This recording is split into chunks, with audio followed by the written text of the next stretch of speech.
Okay, so we've already formatted and initialized this drive and found out from Crystal Disk Info that it's in a state of caution, and we said we're not going to use that. And it says caution number 5. Look at how many reallocated sectors: 65,537. That's a large number to me. But anyways, we're going to go through and use the number one rated tool for scanning, and that's called SeaTools for Windows. It's a free download, and the Seagate tool will scan any kind of drive, as opposed to many of the other ones like Western Digital's drive scanner will only scan Western Digital drives. So we're going to go ahead and open up SeaTools, which I just did. I'm going to check mark this USB storage device, and I'm going to go and do a basic self-test on that sucker. And it's going to go ahead and run the SeaTools self-test, which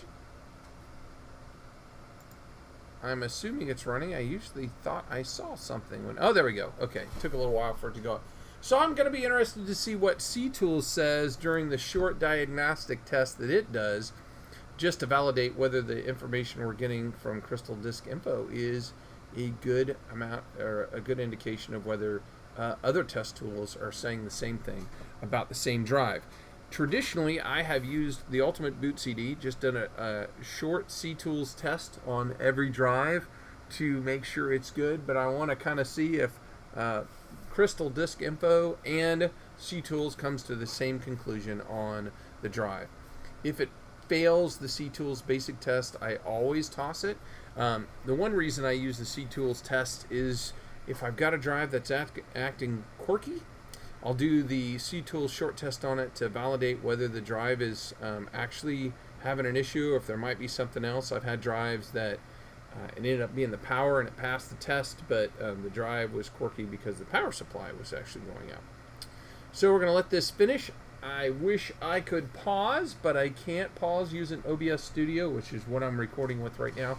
So we're going to have to endure the 100% of the short test together.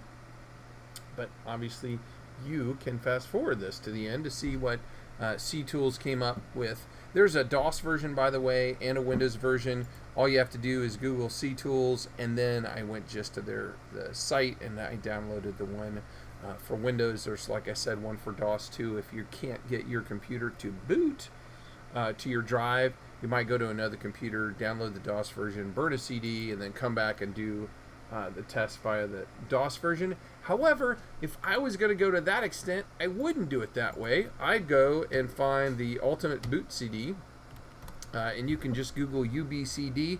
The Ultimate Boot CD is a better option as far as I'm concerned. It has a plethora of software on it. It downloads as one CD, and it gives you all these tools: BIOS, CPU, hard drive, memory, and a bunch of other tools all on one disk.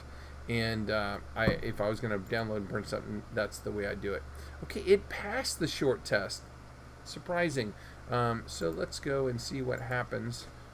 I'm going to do the long generic test on it and see what happens. Obviously, we're not going to sit here and watch that. I'm going to let it go while I go home tonight and come back tomorrow and see what it says on the long test, see what it comes up with. Still not going to use it because Crystal Disk Info already said that the disk is in caution state.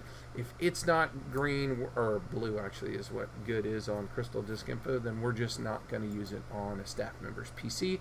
Just kind of curious to see what happens with the rest of the test with SeaTools.